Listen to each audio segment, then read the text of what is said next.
Hello and welcome to the Daily Comic and Collectible, episode 500. Thank you all so much. Today, the collectible of the day is the Kotobukiya Art FX Plus Star Wars Empire Strikes Back series 2-pack set of the Snowtroopers statue set. The latest Star Wars Art FX Plus series set lets you beef up your Imperial forces even more with one of the most unique and cool-looking designs from the classic trilogy, with the Snowtroopers 2-pack statue set. This Japanese imported set by Kotobukiya comes from the Art FX Plus line of statues from the Empire Strikes Back Stormtrooper Build Your Army set with this Snowtroopers 2-pack. Build your army of elite Imperial troopers, specially trained for the harsh, cold winter environment. The 2-pack statue set includes multiple arms, allowing for display in 4 different poses. Each of these 1/10 scale snowtroopers stands 7.1 inches in height, and even comes with magnetic bases with magnets built into the statue's feet for a more sturdy display. Released by Kotobukiya for the Art FX Plus line. Now, the comic of the day is Star Wars, Volume 1, Issue number 41, with the cover date of November 1980. This is part of the official comic book adaptation of The Empire Strikes Back, with story by Archie Goodwin, art by Al Williamson and Carlos Garzón, and cover by Al Williamson. This issue is titled Imperial Pursuit. Luke Skywalker escapes from the downed snowspeeder just as the AT-AT approaches him. Grabbing a harpoon gun, he runs underneath the behemoth and fires the harpoon into the AT-AT's underside, and climbs up the rope and slices a hatch open with his lightsaber. Throwing a thermal detonator inside the AT-AT, he succeeds in destroying the vehicle. Meanwhile, back at Echo Base, Darth Vader personally leads a contingent of snowtroopers throughout the Rebel headquarters. Han Solo rushes Princess Leia and C-3PO through the access corridors as Imperial gunfire pummels the base. He gets them aboard the Millennium Falcon and takes off. As the Falcon leaves Hoth, 2 Star Destroyers immediately give chase. Han maneuvers the Falcon expertly between them, causing the Star Destroyers to sideswipe one another. A squad of TIE bombers exits one of the cruisers and gives chase. Han leads the TIE bombers into a congested asteroid belt. Meanwhile, back on Hoth, Rogue Group regroups and makes preparations to meet at the rendezvous point. But Luke isn't following the rest of the team. Instead, R2-D2 and he take Luke's X-Wing fighter towards the planet Dagobah.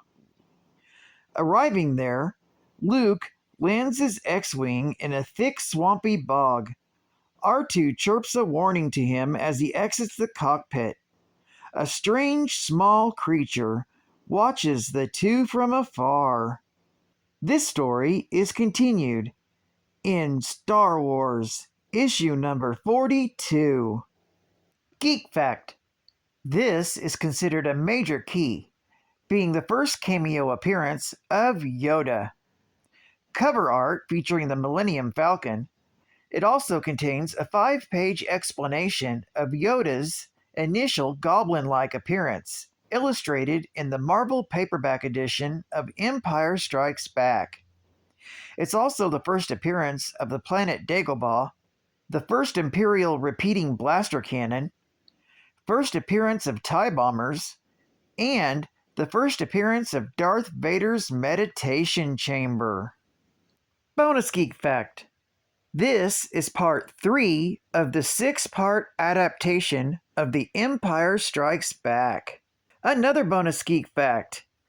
This issue features a 5-page article, Building an Empire, Marvel Style, by Archie Goodwin. It also reveals that both Al Williamson and Carlos Garzón drew each of the covers of the adaptation. Advertising ad fact. Trans Am muscle. Trans Am. Everybody wants one. Now Monogram gives you 5 A mighty super scale 24.5-inch of Power 1/8 the real thing. Air damned rear spoiler to turbocharged V8.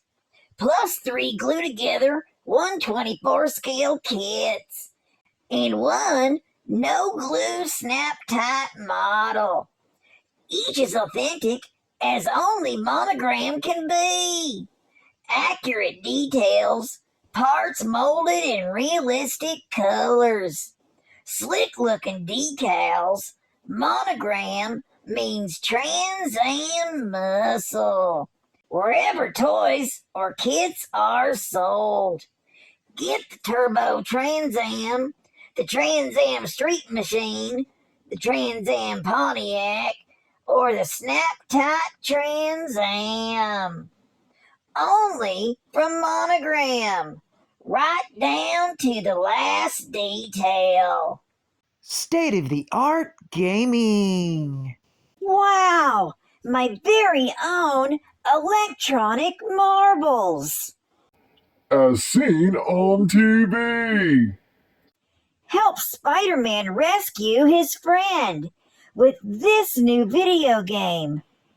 Or help Hulk escape from his enemies with this new video game. Only $8.99 each. Yes, please rush me the following electronic games with sound and flashing LEDs. Whoa! 1980. What a year. Saturday morning cartoons in 1980. Tail spinners from out of the sky. At 8 a.m., start your day with Mighty Mouse and Heckle and Jekyll.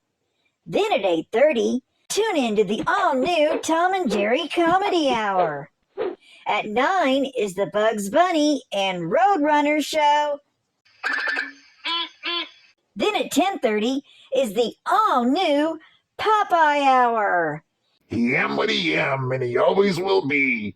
His friends are something else. Then at 11:30 a.m. is the Drac Pack, all new. And then at noon is the all-new Fat Albert Show. Hey. And then the Tarzan and Lone Ranger Adventure Hour. Hi-ho, Silver! Away! At 1:30 is the 30 Minutes in the News live action, starting September 6th on CBS Saturdays.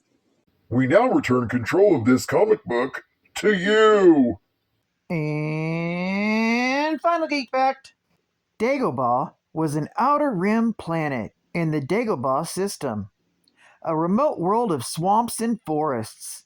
It served as a refuge for Jedi Grand Master Yoda during his exile after the events of Order 66 had taken place. Dagobah was a harsh, humid, swampy planet, mostly covered in shallow marshland, interspersed with stifling forests and at least one cave. There were very few truly open bodies of water on the planet. The water supply was thinly invested throughout the planet's main habitat, swampland.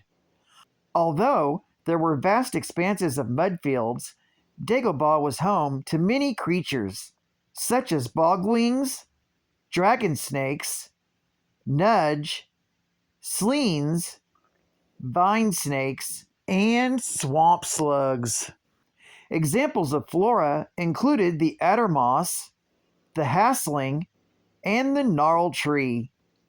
The planet was devoid of any technological advanced civilization, although the reclusive, pre-industrial Hepsilum Tosh did call it home. Well, I'd like to thank you for joining me for episode 500 of the Daily Comic and Collectible Show. And I want to thank you, each and every one, for helping me make it this far. And I hope to see you again tomorrow. This is Catfan Comics Man, and I'll catch you on the flip.